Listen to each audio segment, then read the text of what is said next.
This is 99% Invisible. I'm Roman Mars. There are a few rules everyone should abide by to have a good life. Always carry a book to read. Never get involved in a land war in Asia. And always make friends with people who work in museums. Because there's the museum that everyone else gets to see, the exhibits, the dioramas. I love them all, don't get me wrong. But behind the scenes, there's a whole cabinet of wonder that only a few people get to see. And if you play your cards right, you can get an invitation to the real deal, the museum's museum, full of archives and things neatly lined up in drawers with handwritten tags. A behind-the-scenes tour of a museum is the greatest way to spend an afternoon, bar none. This is why I really enjoy the podcast, Side Door, produced by the Smithsonian Institute in DC and hosted by Lizzie Peabody. They feature stories from the more than 154 million treasures in the Smithsonian archives about art, science, and history. This is my favorite episode of theirs. It's the story of a video game. People call it the worst video game of all time, based off one of the most popular movies of all time. You're going to love it. I'll let Lizzie Peabody and Side Door take it from here.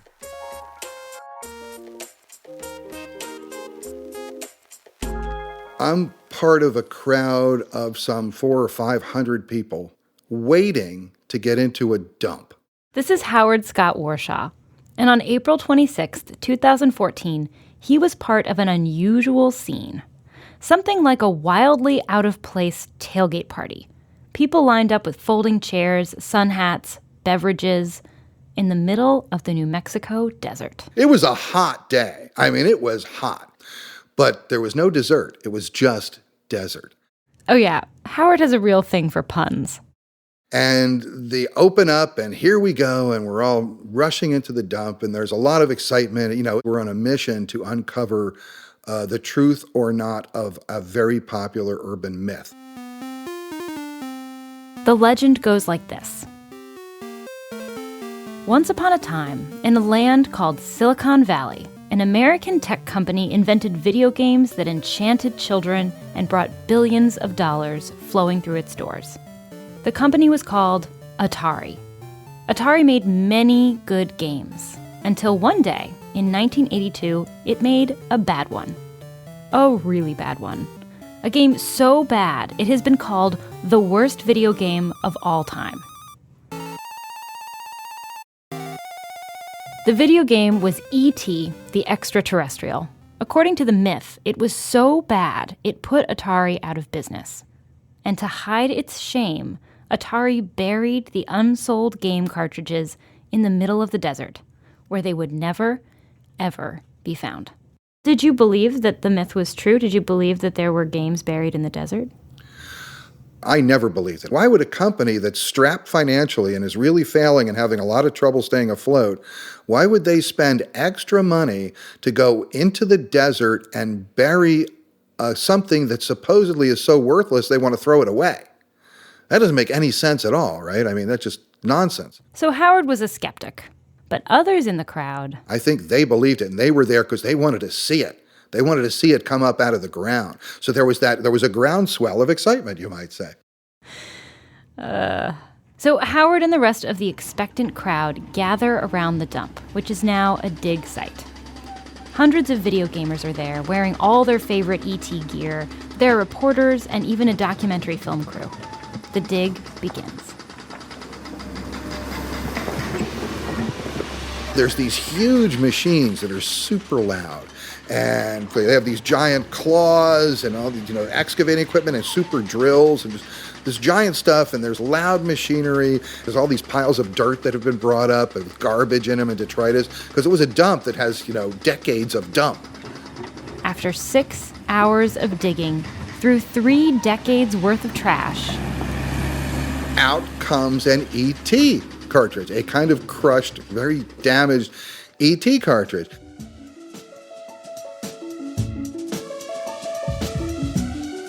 In the end, the excavation team unearthed a total of 1,178 Atari game cartridges. Enough to confirm that Atari had actually buried its games in a giant desert pit.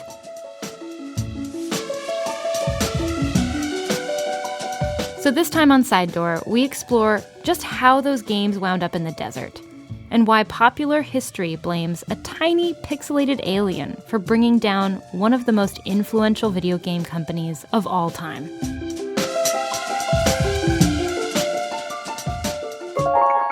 Long ago, before there was PlayStation or Xbox or even Nintendo, there was Atari. It is undoubtedly part of kind of American cultural landscape. If you grew up in the 1980s, you would recognize that symbol immediately.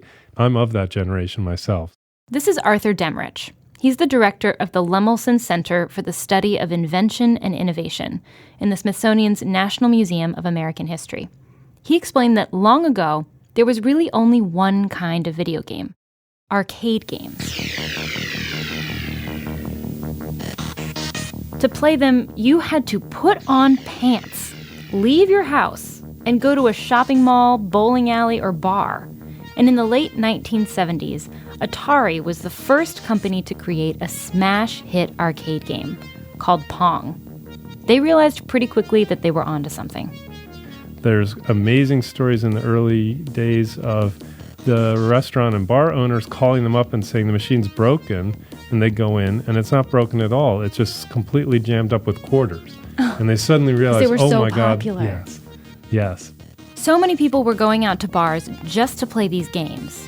Atari wondered, what if they made a game that people played at home? At this time, most people didn't have personal computers. Television was king. And Atari saw an opportunity. So in 1977... Attention shoppers, the new Atari cartridge game is in. Excuse me. Atari appears with a game set that any kid can use, and it really transforms the home playing video game market. So what did you need to have at home in order to play an Atari game? A television. That's it. That's right. All of a sudden, TV, which had always been passive entertainment, became interactive. That's pretty cool. Yeah, it's very cool, and no one had seen it before. The first sort of demos of video games to play at home, people were utterly confused by what it was. Well, adults may have been confused, but kids got it immediately. Because for such cutting-edge technology, Atari was easy to use. There was a simple console that plugged into your TV, and it was controlled by a joystick with a single red button. On this foundation, Atari built entire digital worlds on screen.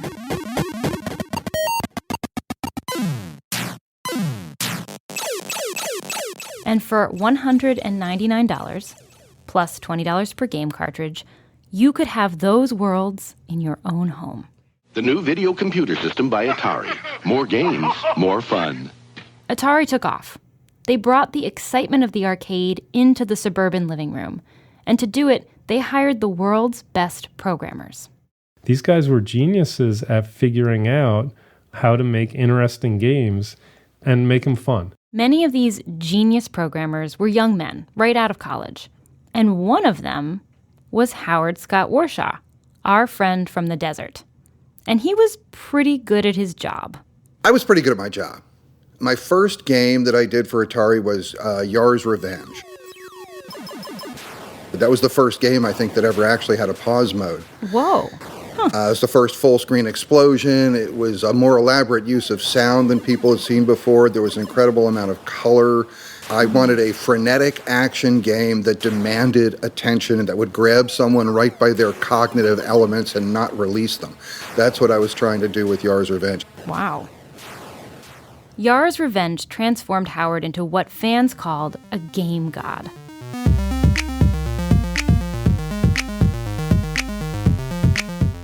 Even though Atari didn't credit its programmers publicly, fans would sleuth out the minds behind their favorite games.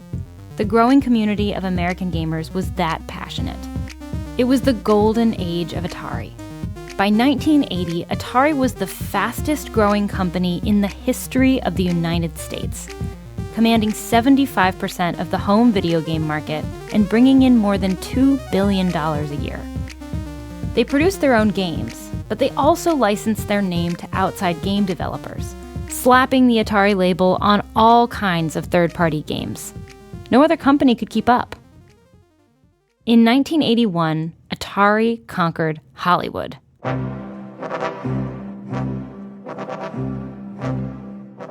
Howard spent 8 months working on Raiders of the Lost Ark, the video game, strutting around Atari HQ with a fedora and a whip, the Daniel Day-Lewis of game goddery.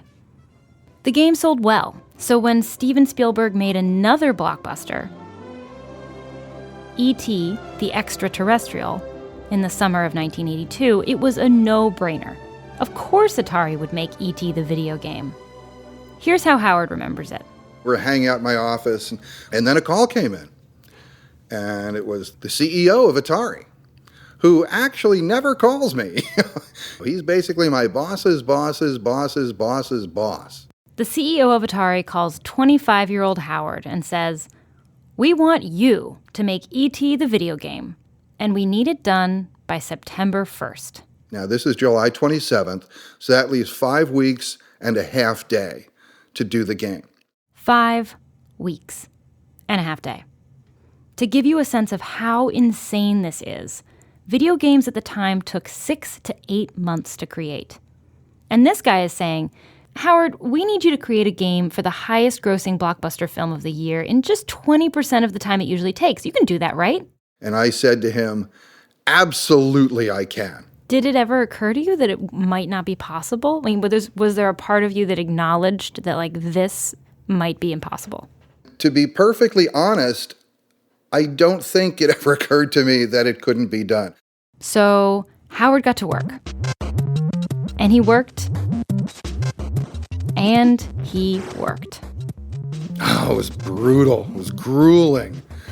I had a development system moved into my home so that no matter where I was no more than 2 minutes away at any point in time from actually sitting down and doing something on the game. And even when he wasn't sitting down, eating, driving, showering, he was working in his head. And when he was asleep, still working. I thought, what I need to do is turn sleep into an asset. I would work until I ran into a problem.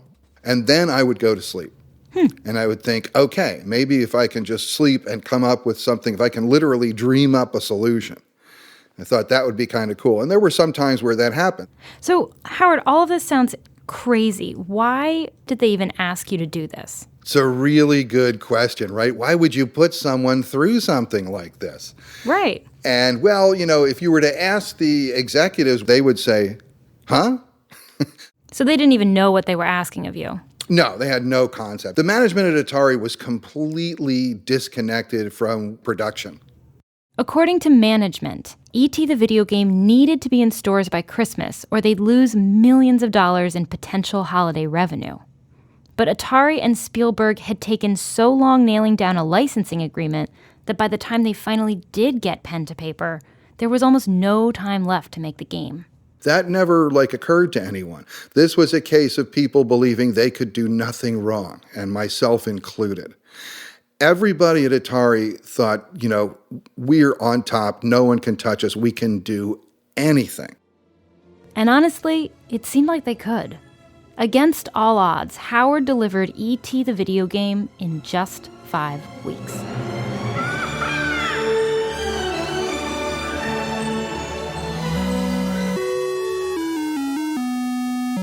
I was a hero. There was a huge company meeting at which, they called me up on stage and said, "Hey, Really? Howard came through." Oh, yeah. Steven Spielberg himself called Howard a, quote, certifiable genius. And by Christmas time, 5 million cartridges of the much-anticipated E.T. the video game stocked the shelves of stores nationwide. So, mission accomplished, right? Well, not exactly. You're listening to Side Door on 99% Invisible, produced by the Smithsonian Institute with PRX. More after this. From Side Door, here again is Lizzie Peabody. Here's where we are. It's December 1982. Steven Spielberg's soon-to-be classic movie E.T. the Extra-Terrestrial is out in theaters. And Atari, the American video game titan, just released the thing every kid was waiting for. E.T. the video game. The video game that lets you help E.T. get home. just in time for Christmas. Howard Scott Warshaw, Atari's star programmer, created the game in only 5 weeks. Spielberg is happy, Atari leadership is happy, Howard is happy. Guess who is not happy? 8-year-old Jason, Christmas morning, thoroughly disappointed. This is a man that Sidor does not like to disappoint. My name is Jason Orfan, and I'm the executive producer of Sidor, aka your boss. Thanks for the reminder. Yeah. Justin, could I please have like a latte or something? Perhaps some aromatherapy? We brought Jason into the studio because he has some personal history with E.T. When E.T. the movie came out, I was 8, and E.T. was everything. I mean, there were stuffed animals for E.T. I had a ton of them. You know, I learned how to draw E.T. That was a big deal. So E.T. was a huge part of the summer of 1982. Jason was also into Atari. He played every day after school, and when he started seeing ads for E.T. the video game, he had really high hopes. Oh my God, I can play the movie. I was going to ride my bike in the game and maybe fly through the air. You know, maybe On Christmas morning, there it was under the tree. E.T. the video game. Ran up to my room, opened up the box, pulled the game out, stuck it into the Atari, turned it on. There's E.T. on that first screen. It's super exciting. It plays a little song that's, you know, the song that's kind of like the E.T. song, but not quite. And started playing the game. And that's when I realized that something was wrong. The game was nothing like the movie. The objective of the game is for E.T. to collect pieces of a phone so that he can, of course, phone home. E.T. Home phone. E.T. phone home. I never finished the game. It was so incredibly hard and confusing. It doesn't sound that hard. And Jason is older and wiser now, so we decided to play it. Okay, let's do it. Oh no. I think that was nervous. I'm super nervous. Okay. Are you ready? All right, there you go. All right, E.T. is landing in his tiny little spaceship, and now he's in this, what looks like a forest. It didn't go so well. Oh my God. All right, there's a government man coming after me, and he's like, what is he doing? He's just sort of bumping into me. Nothing happens. Oh. In the game, it's hard to figure out where you're supposed to be going. And as you try to navigate the game world, you keep falling into these pits that are everywhere. All right, I'm in a pit. This is the worst part of the game. And there are random characters trying to get you. And now who's that guy? And you might be thinking, hey, what would Howard say about you talking smack about his game? But he agrees. E.T. commits the ultimate video game sin, to disorient the user. And you have to understand the difference between frustration and disorientation, right? Frustration in a video game is essential, right? A video game must frustrate a user, but you should never disorient them. Howard says that frustration ultimately creates satisfaction. It's a huge motivator in a good game to get better, faster, stronger. Disorientation, on the other hand, is just... I'm in a pit. I fell in another pit. Terrible.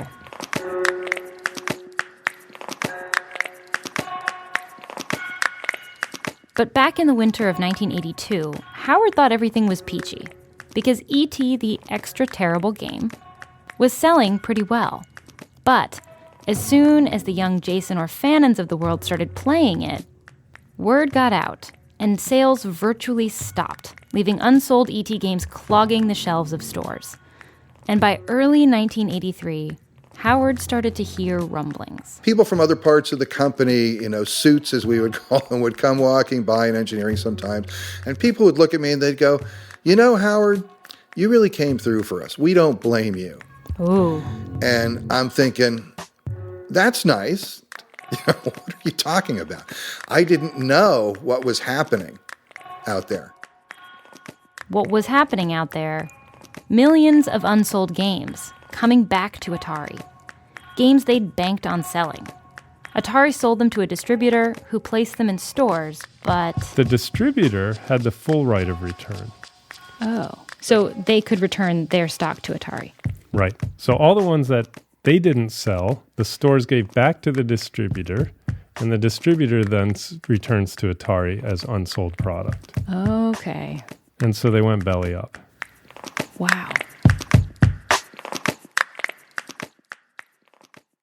E.T. was a big liability, but its very creation spoke to an even bigger problem for Atari.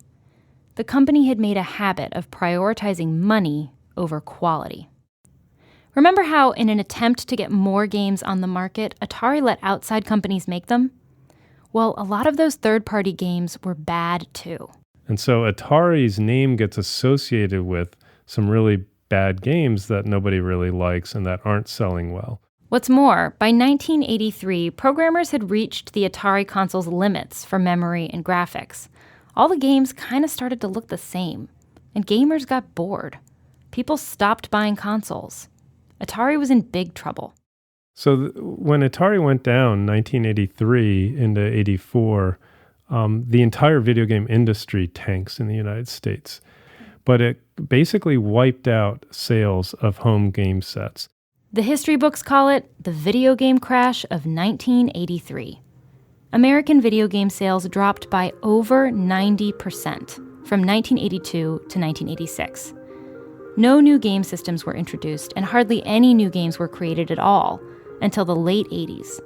That's when Japanese companies Nintendo and Sega brought their consoles and their famous characters to the United States. But it would be nearly 2 decades before another American-made console would return to the market in any significant way, with Microsoft's Xbox in 2001. So there's no question that when you have an economic downturn, you have a catastrophe, a natural disaster, there's an effort to put a face on it, an individual story on it. You have to have a face, right? E.T. became the face of the fall of the video game industry because it was very identifiable. And I became the butt behind that face. On September 26, 1983, much like the character in the game, E.T. fell into its own pit in Alamogordo, New Mexico. Not for any symbolic reason, but because dumping laws were lax there, and Atari needed a cheap way to dispose of its 14 truckloads of unsold game cartridges. E.T. the video game was steamrolled, covered in cement, and largely forgotten. Until 2014, when those cartridges were exhumed, and one of them found a home here in Washington, D.C. at the National Museum of American History. So it's kind of crunched. It looks cracked. Like if you tried to play this, it probably wouldn't go well. We have not tried it, for obvious reasons, but... Right. Smithsonian Museum specialist Drew Rabarge took E.T. out of the collections to show it to me. But it still has dust on it. It still has sort of white, crusty, yeah, is that a rock or what do you think? Is that just gunk? I think it's just gunk. This was in with tons of other stuff, plastic parts, paper, instruction manuals, boxes, all this kind of stuff. Drew's role doesn't usually involve collecting objects, but he's a gamer himself. I joke that I was born with a controller in my hand. When he heard that a film crew applied for a permit to dig up the fabled Atari gravesite, he wanted to make sure the museum secured a cartridge. Because E.T. the video game tells the story of something bigger than its own dirt-crusted case. It's about the rise and fall of the company that pioneered video gaming in America. And although it's not very old, it hints at the digital revolution that followed. It's a piece of American history. I was just afraid that if I didn't act now, probably nobody else had realized the significance of it. So I felt it was the first time I felt like I had to do something. If not, that opportunity might have been lost.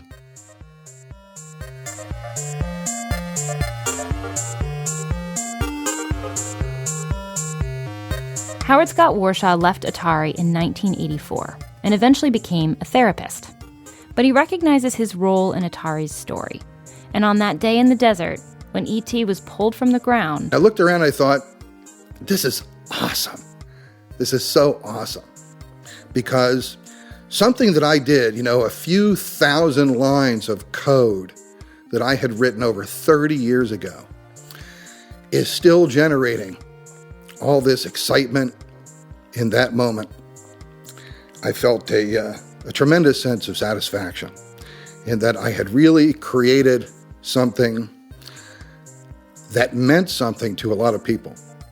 And that meant something to me. While Atari never regained video game supremacy, the culture it created endures in the fans who bow down before their game gods and stand for hours in the desert to see an old piece of plastic dredged from a dump. A game cartridge now preserved in the Smithsonian's collections. Once worthless, now priceless.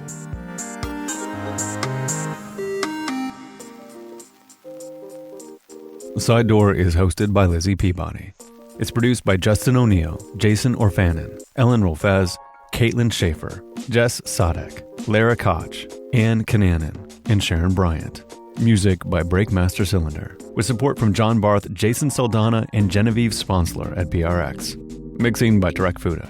This show is produced by the Smithsonian with support from PRX, the Public Radio Exchange. You can find the show at si.edu/sidedoor. This episode of 99% Invisible was pulled together by Chris Berube and me, Roman Mars. We are a project of 91.7 KALW in San Francisco and produced on Radio Row in beautiful downtown Oakland, California. 99% Invisible is a member of Radiotopia from PRX, a fiercely independent collective of the most innovative shows in all of podcasting. Find them all at radiotopia.fm. And you can find us at 99pi.org. Radiotopia from PRX.